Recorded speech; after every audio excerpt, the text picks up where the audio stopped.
Alright, this is John Colo with growingyourgreens.com. Today we have another exciting episode for you. Today I'm here at the Baker Creek Heirloom Seed Company's warehouse where they basically pack and ship out the seeds to you guys. We're not actually going to go into the warehouse today.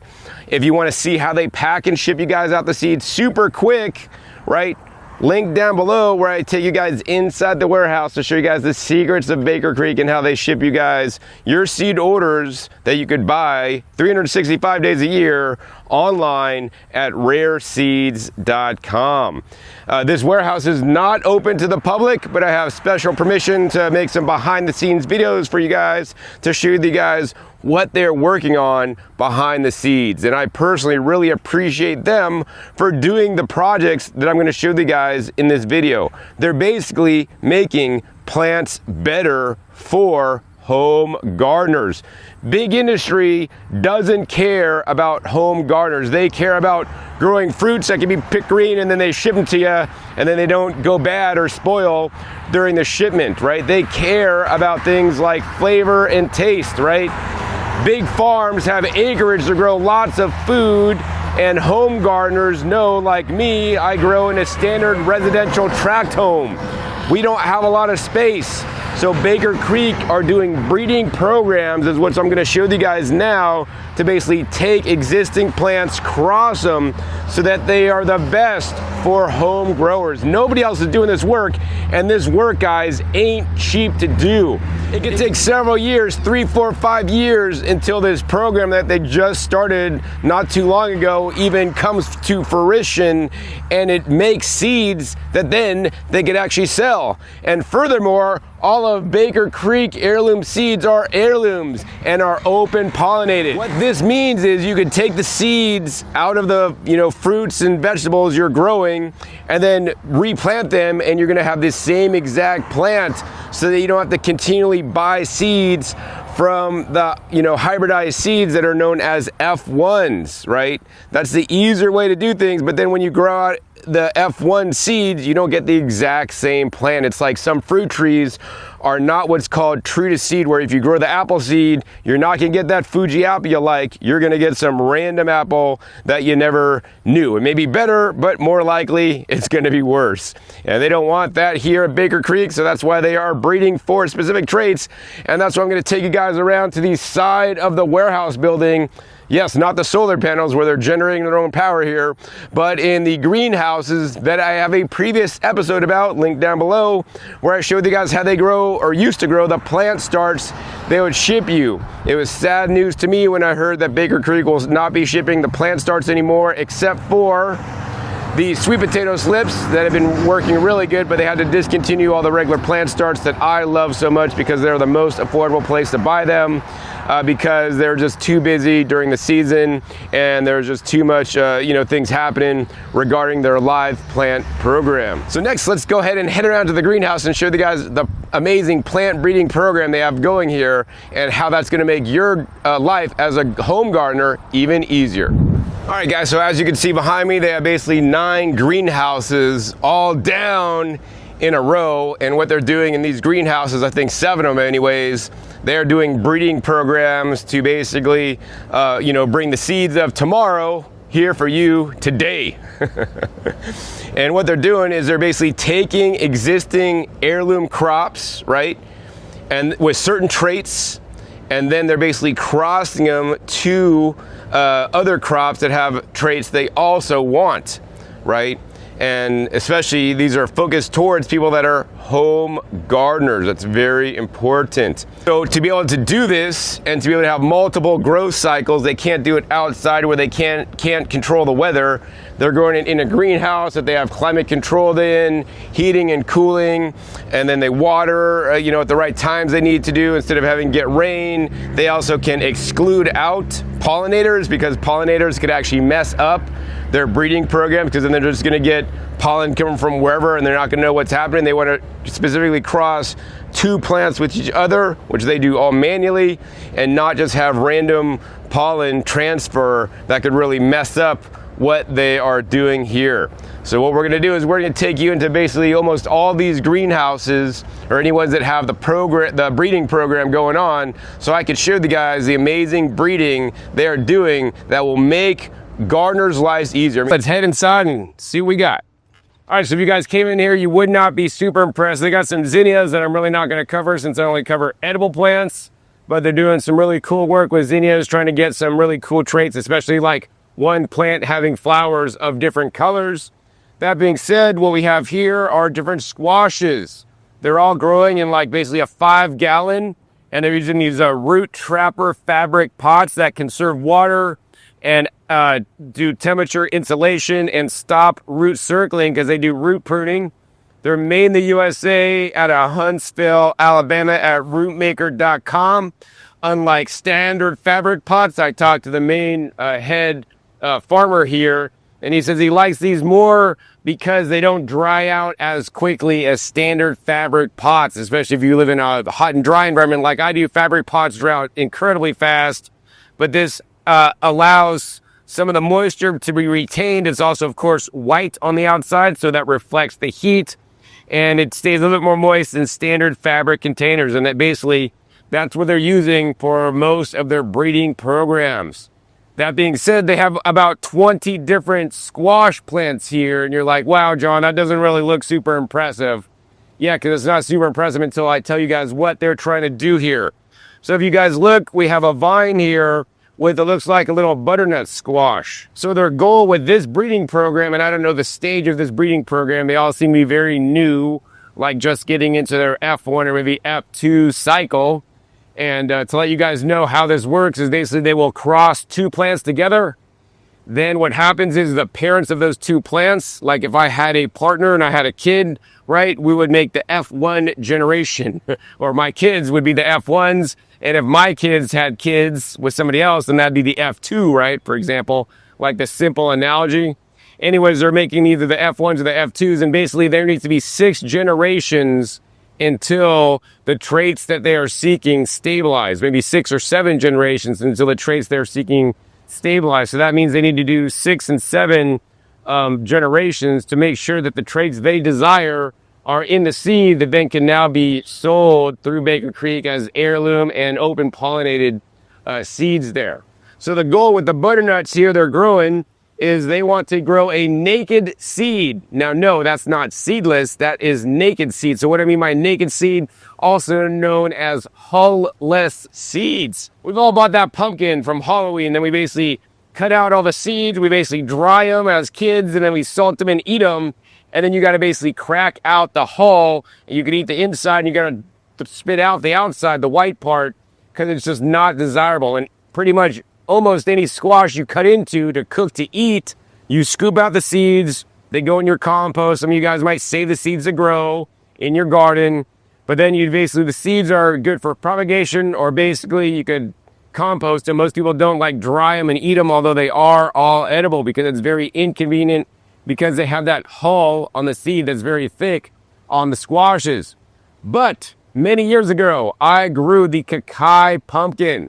Link down below that video. It's my favorite pumpkin to grow. It is grown for the hull-less seed. So when you cut open this Kakai pumpkin, not only can you eat the pumpkin like you would a normal pumpkin, but you can eat the seeds just right out. I had some yesterday at Baker Creek. Ate the seeds just fresh out of the pumpkin. They're green. There's no hull on them. They taste like the Mexican pepitas or pumpkin seeds you would buy at the store. They're delicious. So what they're trying to do here is have like a butternut style or winter style squash, right, that now has the hull-less seeds. And that'd be a cool thing about it. Every time you eat a winter squash, you could scoop out the seeds and just blend them up actually into a dressing, or you can dehydrate them and have, pumpkin seeds to eat later with no hulls. You don't have to deal with them, right? You can just scoop them out and just chew them and eat them up straight. I mean, this is going to be a game changer. I'm really looking forward to when they get this stabilized, and if they're able to do this, so I could have, like butternuts and other, hopefully in the future, winter squashes with hull-less seeds. Of course, the plants don't necessarily want hull-less seeds because for them, that's a disadvantage. Because in nature, if the seeds drop and they're hull-less, unless they germinate quickly, birds and bugs and diseases could get in there because a hull protects the seed from getting damaged. So it's not something the plants would want, but it's something, in my opinion, that humans have a high desirability for, and plus it just be super cool. So yeah, these are the kind of programs that they're working on here at Baker Creek, making their dreams into reality. All right, guys, so we're here in the next greenhouse, and let me explain to you guys what their goal is with this breeding program. And as you can see, they're like literally dedicating a whole greenhouse to this program. In one area, they basically use like hog panels that are on above the ground and to grow the fruits. And then they want to let the fruits hang down so that the fruits get a nice uniform shape and are not deformed, so they can see the true genetics. And then, like you can see over on this side, these are like standard melons that grow. And the issue with these standard melons, like if you're out in a field and a farmer in the fields and have lots of space, no problem. You could grow one plant and it bushes out a lot and definitely don't make some fruit for you. But in a home garden context, when you don't have a lot of area, right, you can't be growing too many melons because the vines get, I would say, unruly and all over the place, right? But then we get to this side, and that's where they're growing the bush type melons. The bush type melons, if you see, the foliage is much more like condensed, so there's not like all these nodes and spaces on the vine before there's another leaf. The leaves are very close together, and also they flower a lot more, like with shorter nodes, basically. And then they also produce the fruit. But the problem is, most people aren't aware of the already existing bush type melons that are out there. Some of them may not be as desirable or as best selling as the other type, and people will sacrifice their space because like this one's super cool, but as a long vine, I don't care about the vine because I want a really good, really interesting melon, instead of growing the bush type, which I would encourage you guys all to look into. Right now, Baker Creek has bush type melons that you guys can buy. They're going to take less space, but they may not be that interesting.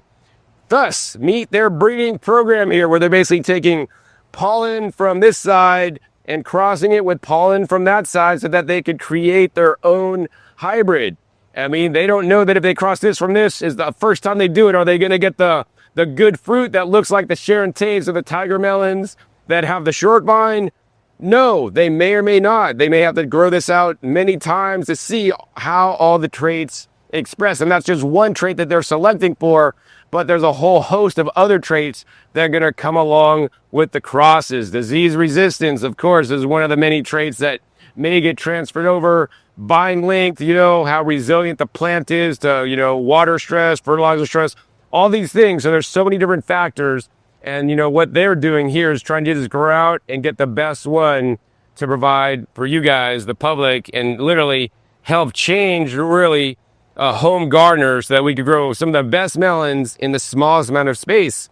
And likewise, this will also benefit large farms in the future, because now large farms could plant vines that are more compact and going to have, very desirable fruit. They're going to command more money. So especially if you're like a market gardener, you want to pay attention to what Baker Creek is doing here. So let me show you guys a few of the details on what they're doing here specifically. All right, guys. So, basically when I come in here, I see plants and I see the fruits on both sides.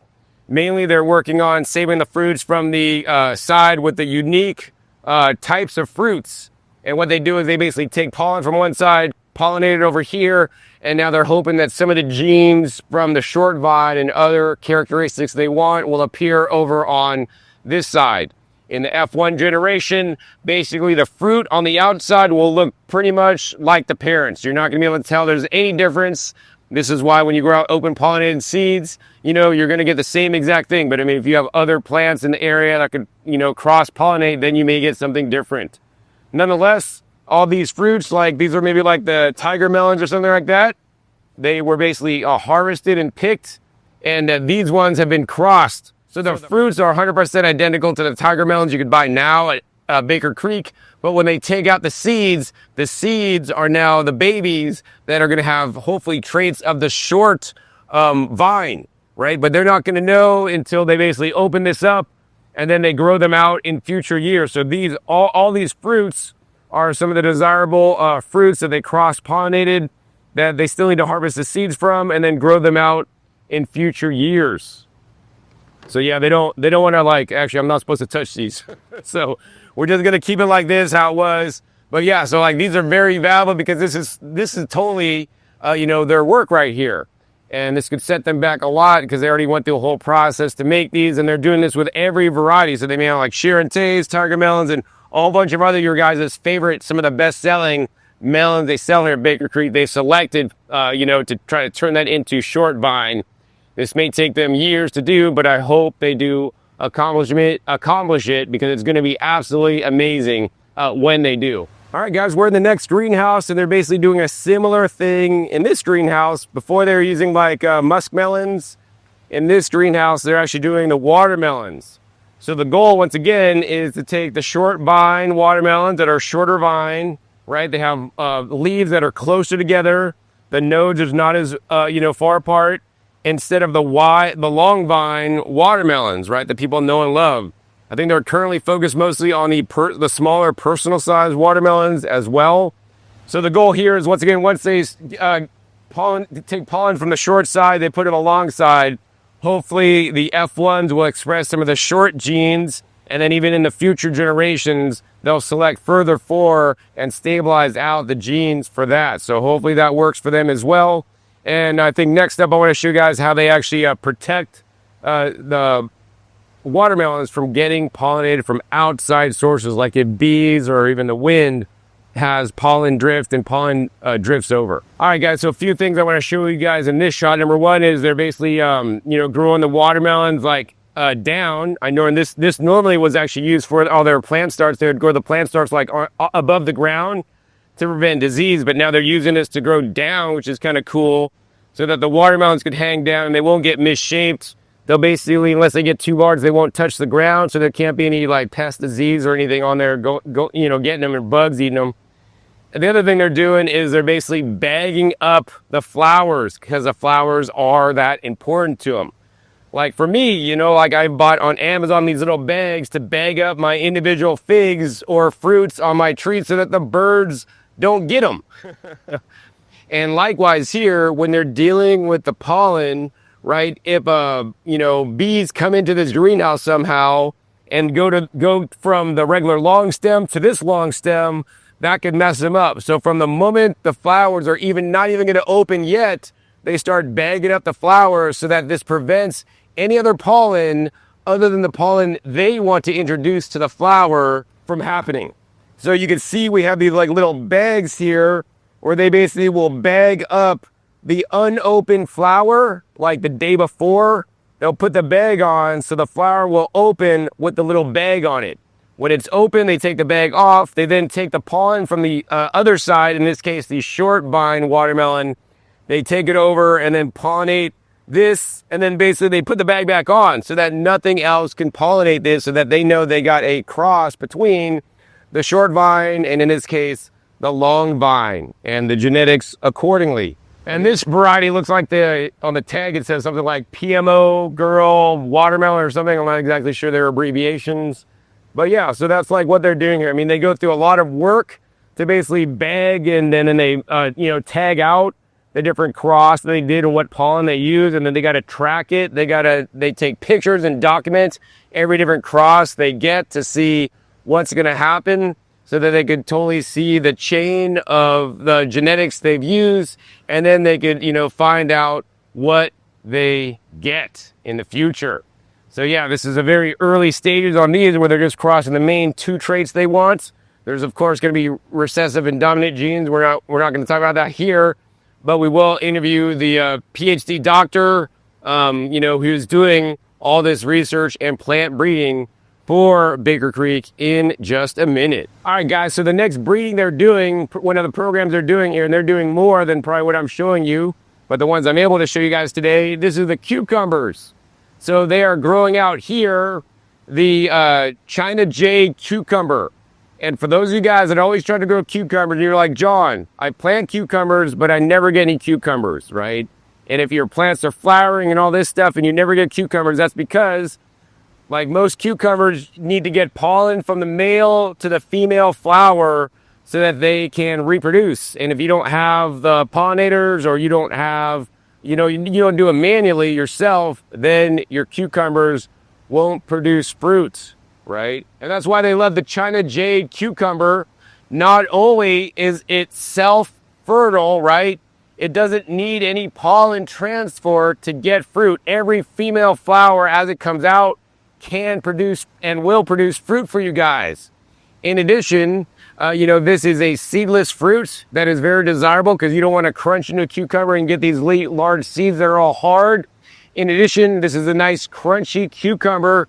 People like a cucumber that's crunchy, not those ones that you just crunch into and then it's just all mush, like the stupid Market Moors at the store that I hate so much, right? And of course, these cucumbers are also super long.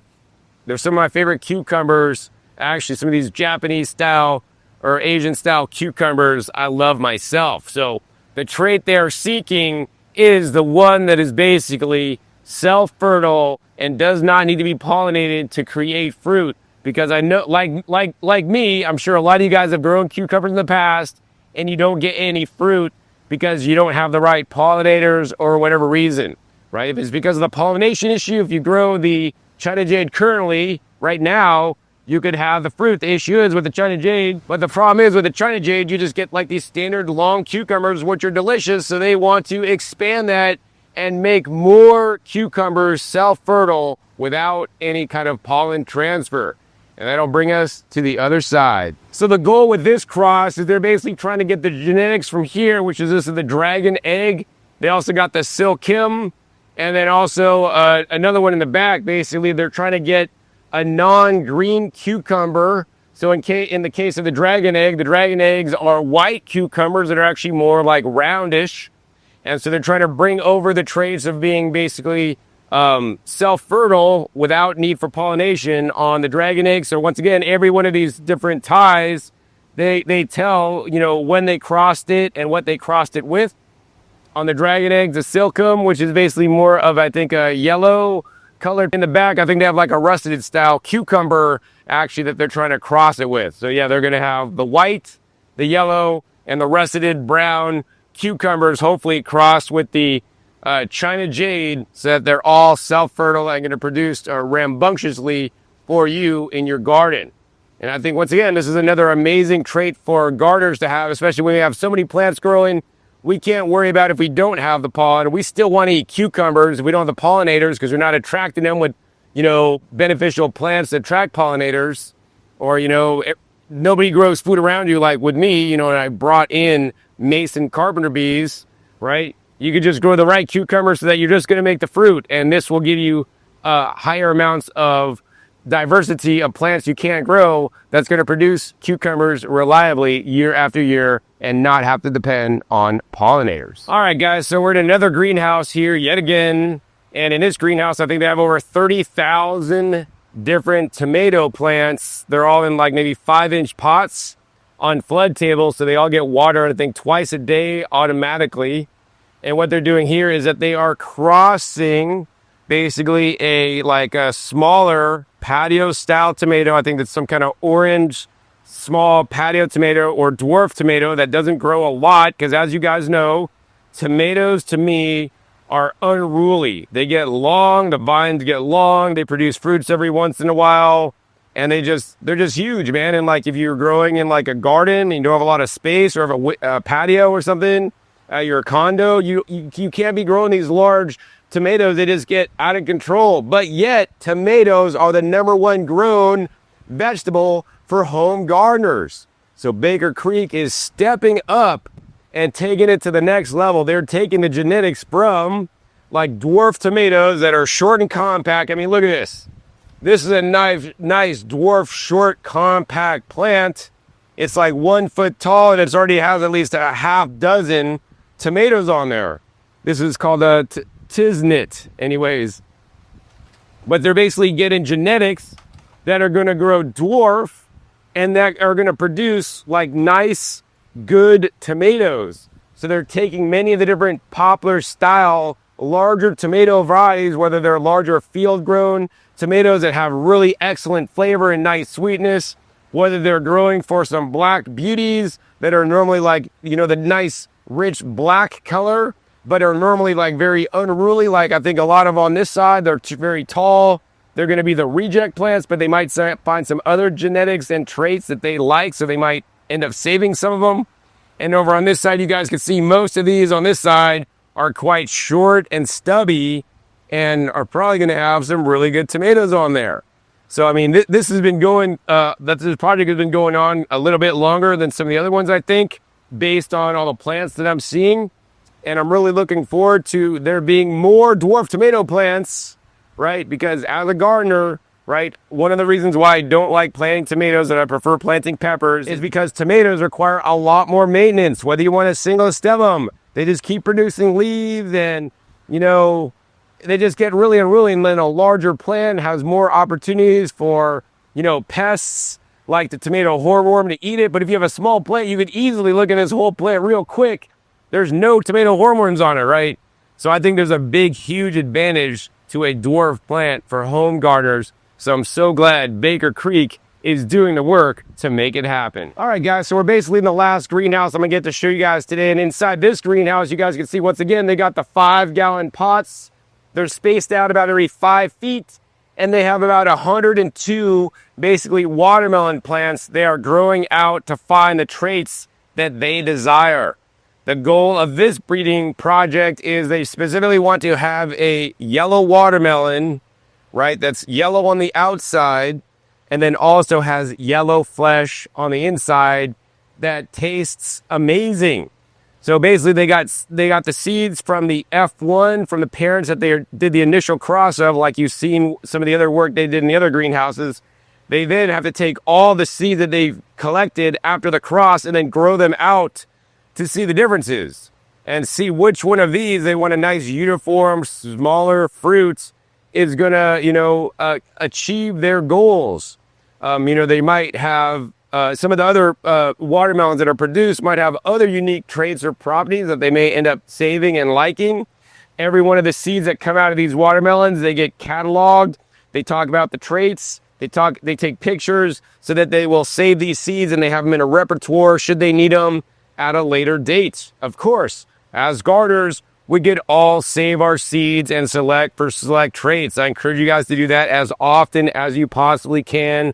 This is how we create new genetics without using GMO technology to do it the old-fashioned way. That's one of the things I love about saving my seeds. I mean, I let my tree collards go to seed every year.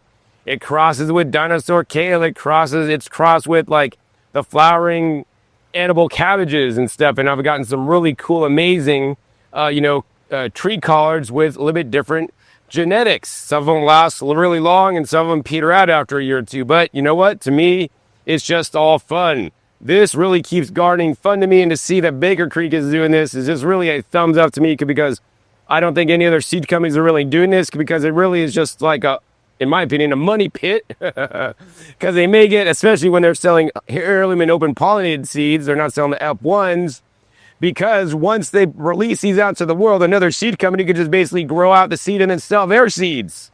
But they're making these available, and to be, of course, first available at rareseeds.com, their website. So next I want to take you guys around and show you guys some of the variations they're getting on these watermelons. Some of them will still be green on the outside, some will be oblong, some will be round, some will be some funky shapes. It's just really cool to see all the variants they're getting after basically, crossing watermelons. All right, guys, so let's walk around and show you guys the differences in some of the melons. I mean, once again, all these seeds came out of the same watermelon, and they all produced different results. While these vines are short, this was not a trait they're selecting for. They purposely basically clip back these vines once they had the appropriate amount of fruit. In this case, they wanted like a few fruit, 2-3 fruit on there. And once they got the 2, 3, or 4 fruit, they basically chopped the vine up so it wouldn't grow any longer. So that's another actually cool technique that we can use at home.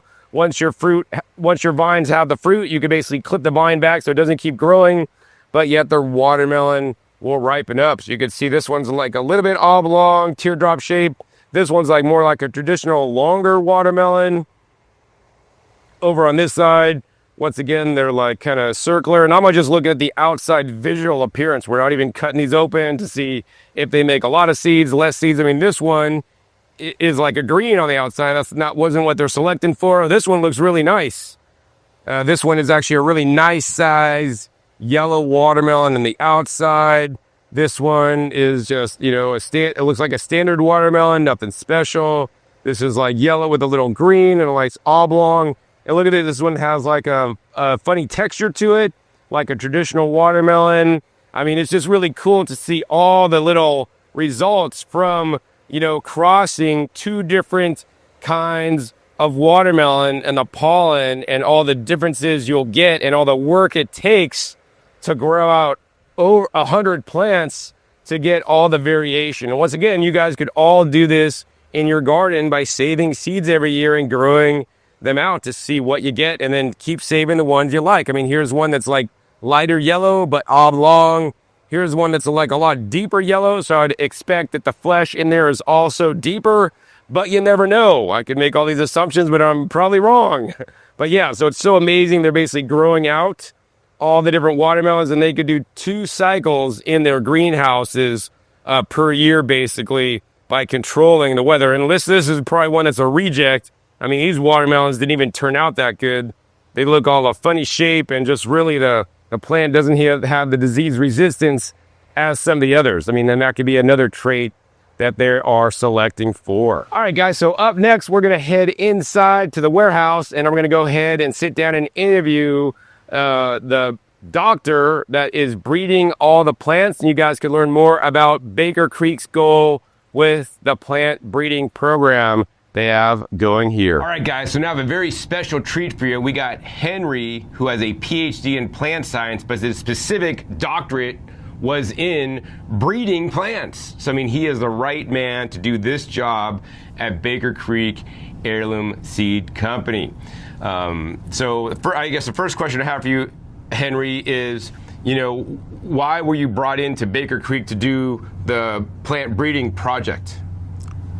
Thank you for the question. So I was brought in to Baker Creek to help assess the efforts of plant breeding in here. Wonderful. And so the question I have for you, you know, of course, Baker Creek sells all the open-pollinated seeds. And for everybody out there that don't know, do you want to explain what open-pollinated is compared to F1 seeds, you know, that people can buy like other seed companies that are sold actually a lot? Okay, so open-pollinated seeds, or the heirloom seeds, are seeds that breed true to type, meaning that if you buy those seeds and then you plant them or you grow them, you are able to not only enjoy whatever seeds, the fruit of whatever seeds you bought, but you are able to save the seeds and then plant them again over and over again, unless accidentally the seeds were cross-pollinated. But if it were not, you are able to keep it and grow it until I mean, it depends on you. It's forever fixed, and so you can always use it. But hybrid seeds are basically what we call the F1 seeds. So to develop hybrid seeds, what the seed companies do is to cross 2 pure lines.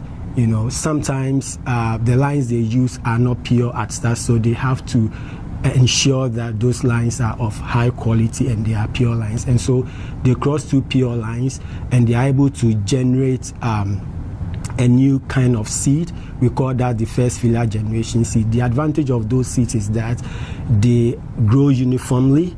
Sometimes they are, depending on the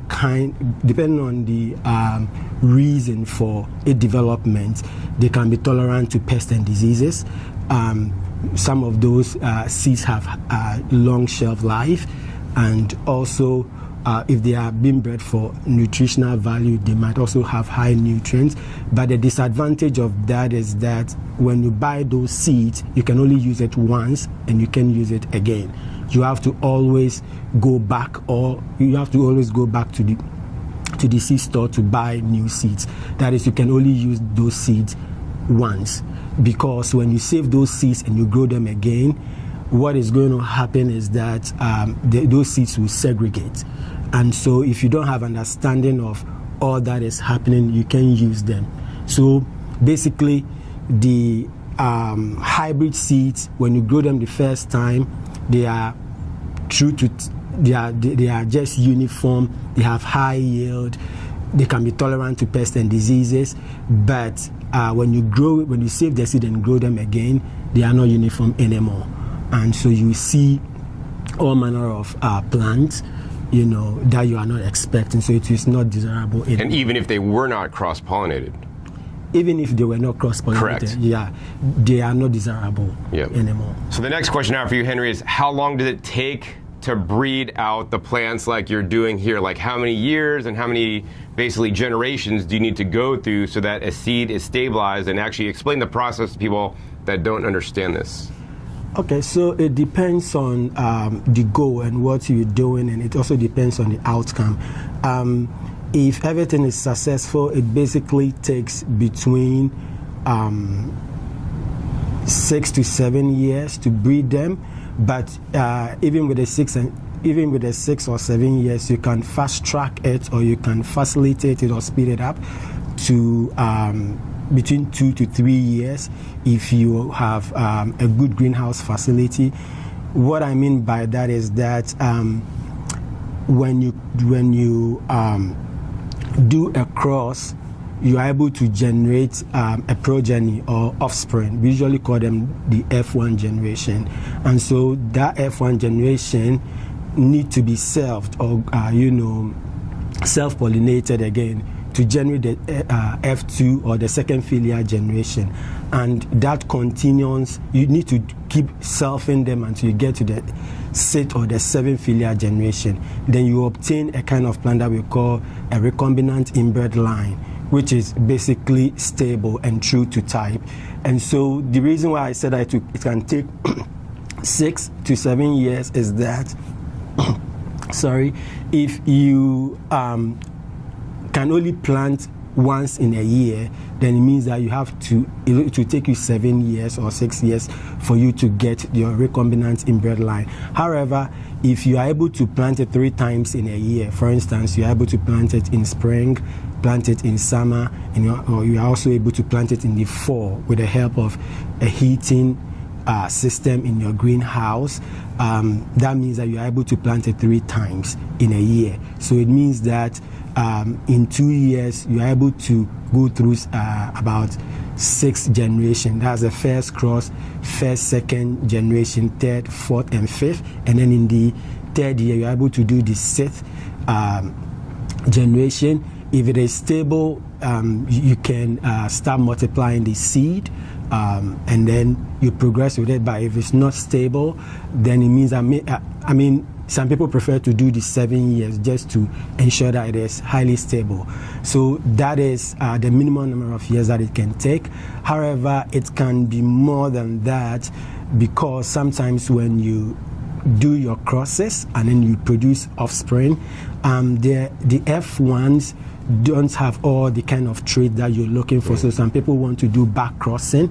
For instance, let's say that we cross 2 plants, and then you want a big fruit size, but the F1 don't have a big fruit size, so you want to maybe cross the F1 again, with one of the parents, so that the F2 filial generation, you are sure that you are able to, you are sure of getting you are sure of getting an offspring in the population that have big fruit size. All right, yeah, and that's why they have greenhouses here, so they do multiple generations in just 1 year. Of course, like a lot of the breeding for big companies out there are done in like Hawaii, for example, and even Puerto Rico, where they have year-round growing seasons where it just doesn't get cold. Of course, also some of the crops you can't grow there because it is too warm all year long. So the next question I have for you, Henry, is if Baker Creek already has all these amazing open-pollinated seeds that you could buy now, and you could check them out at rareseeds.com or get their whole seed catalog with amazing pictures of all the different plants. So Henry, the next question I have is, although they're doing the breeding to make new varieties, right, they also have current bush type watermelon and regular melons. And the ones that are probably available here from Baker Creek now, so you don't have to wait for their new breeding to have even more cool and different ones, are Yeah, so we have the sweet baby bush, which is a watermelon that is a bush type or have short vine, and for the melons we have the Oliver Perel. Wonderful. And then on the tomatoes, what dwarf plant? I know that's not your project, but what dwarf plant is the starting one? Yeah, it's the orange hat. Orange hat. So yeah, you guys could grow all those now, but the cool thing is they're trying to basically expand it, so now you'll be able to have more different dwarfs or more short vine melons that are highly desirable in the future. All right, Henry, so another question I have for you is, why would Baker Creek invest all the time, money, effort, salaries, space to breed new plants, right, and new plant varieties that are going to be open pollinated? Because most companies out there, right, when they grow new plant varieties, they trademark them, they patent them so that nobody else could sell them, and they have the monopoly for a number of years. Meanwhile, when Baker Creek, in your work that you're doing here, you make the open pollinated, you get it stable, you start offering it here at Baker Creek for the first time. Nobody else in the world is going to have it, but then home gardeners get it. They could then save their seeds and grow the same ones, or even other companies could buy your seeds, grow it out, and then sell your seeds that you use all your hard hours of work to make, and now somebody else grows them out because they're stable and can then save seeds, duplicate the seeds, and increase the quantity and then sell them. So why does this make sense for Baker Creek to do this work? Thank you for your question. So first of all, Baker Creek as a company see itself as one that have to enhance food security in the world. That is to say that the company see itself as one that is responsible or that want to play a role in enhancing food security. And so even though we are also here for profit, profit comes second compared to people's need, and so we see ourselves as a company that must first and foremost help feed the world before things relating to finances. Wonderful. Yeah, and I mean, likewise, I'm here at the end of the season. This is October 2025. They are currently packing up their fresh seeds for 2026 that they're now shipping out starting here in October. And then come November, they're going to come out with their brand new seed catalog for 2026. You could request your copy now at rareseeds.com. And the other thing I'll say is that actually they put aside all the 2025 seeds that are no longer able to sell. And I got to pick up a few today, and they're also donating. They've already donated several pallets to organizations around the country that then can distribute these seeds to places so that people could have more food security. And especially very important to me is the diversity of all the different seeds. And of course, all these are open pollinated, meaning you could grow them out and then replant your seeds again the following year, and get the same exact crop year after year. So I think one of the final questions I have for you, Henry, is what do you do if your heirloom seeds or plants are growing, or the seeds you get from Baker Creek are cross-pollinated? Like, what do you do then? Okay, yeah, so when your heirloom seed get cross-pollinated, perhaps accidentally, one of the things that you can do is to discard the seed. You can discard them and then buy new ones. Of course, heirloom seeds are very cheap, but then if you don't want to discard them and you want to still grow them, we will still encourage you to do that. One thing that you should look for is that when you grow those cross-pollinated seed, the very first time that you grow them, in some instances, you even get a uniform set of plants. The plants might even be doing well. There's a terminology that is common in plants, and we usually call it hybrid vigor. So when you cross two plants, usually the offspring grow vigorously, and so you might even see your plants doing well. They might even produce high yield, and it is very nice looking. But when you save seed from those and you grow them again, you might be seeing all manner of things, because as at that level they'll be segregating. So If you still want to go on and then keep the seed, what I would say is that go ahead and select what you want and keep growing them. And when you grow them over several generations, you get a more stable line. So that's what I would say. All right, thank you, Henry. Yeah, I mean, the thing I would say personally is that when you start, when your heirloom seeds cross-pollinate, then guess what? Now you are being Henry. We could never fill his shoes or his boots, but now you are starting to breed your own genetics based on where you grew those seeds. And then, the plants are getting used to, your climate zone, your sun exposure, all these things. And then you get to select the traits that you want, whether you want a small compact plant, whether you want huge fruit, shorter vines, some of the disease resistance. And then you just keep growing them out. And then you select every year the ones you like the best. And then you could, at maybe 6 or 7, years out or generations out, then you could have your own new variety that you created in your very own backyard. I mean, to me, that is one of the great joys of gardening, is to be able to create my own genetics in my very backyard without having to have a PhD and all the stuff that he went through to know all the right terms and things to call it. All right, Henry, so we're coming to the end of this episode, and the last question I want to ask you is that, are there any final words of wisdom from a plant science doctor that specialize in plant breeding? What do you want to leave all my home gardeners with today as the final thoughts? Okay, so I would say that plant breeding is the heartbeat of food security and plant diversity. Anytime you bring two plants together, it just takes little effort. So you don't have to have all the knowledge in plant science, in mutation breeding, in plant molecular biology. You don't need all those knowledge, but you can just do simple crosses at your backyard, and you'll be able to breed your own plant. Yeah, I mean, that's to me, that is the fun of gardening right there, guys. You heard it here first. Start doing your own breeding projects on your own to find out the traits that you desire the most, because you know what?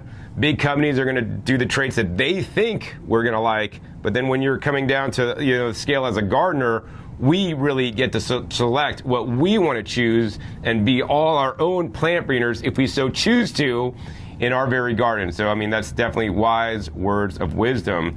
Thank you so much, Henry, for the interview. Thank you. Yes, and then finally, as I close up here from Baker Creek Heirloom Seeds, because I got to go catch my flight here, once again, I want to encourage you guys to get the Baker Creek catalog. The 2026 catalogs is now out, or will be out soon. You can get at rareseeds.com. Of course, some of the mother plants that they're using, they're breeding. So you could have that short vine watermelon or short vine melons, or the short dwarf tomatoes that are currently available, and you could do your own plant breeding with them, right? Maybe beat Henry to the punch and all the work he's doing here, right? And hey, that's great, because then, I think we all need more varieties, and we've been, and when we buy food at the store, we're basically dictated to the varieties that we're eating, and all those varieties are pretty much grown for shippability, because that's what is important to the produce industry. Not necessarily if they're small compact plants. I mean, maybe they want some disease resistant, but they basically don't want stuff to spoil before you pay the money for it, so that they make their profit. So take control back of your food supply by growing some seeds. I definitely recommend the Baker Creek seeds, over 1,400 varieties of seeds, all open pollinated, so that you could do your own crosses, or just come back to Baker Creek Seeds every year to buy your own seeds, which are completely amazing. So if you guys enjoyed this episode today here at Baker Creek Heirloom Seed Company, please be sure to give this a big thumbs up. Also, more importantly, share this with other people so that they can learn about how plant breeding works and the amazing work that they're doing here at Baker Creek Heirloom Seed Company. Also, be sure to click that subscribe button right down below so you don't miss my new and upcoming episodes of coming out every 5 to 7 days. You never know where I'll show up, what you'll be learning on my YouTube channel. Make sure you click the little bell so you get notified as my new videos come out. And finally, be sure to check out past episodes. The past episodes are a wealth of knowledge. Over 17 episodes at this time on this channel dedicated to teach you guys all about how to grow your own food at home. I'll put links down below to some of my favorite videos I made here at this very warehouse in the past to show you guys how they pack and ship out the seeds as quickly as possible. So with that, my name is John Kohler with growingyourgreens.com. We'll see you next time, and until then, remember, keep on growing.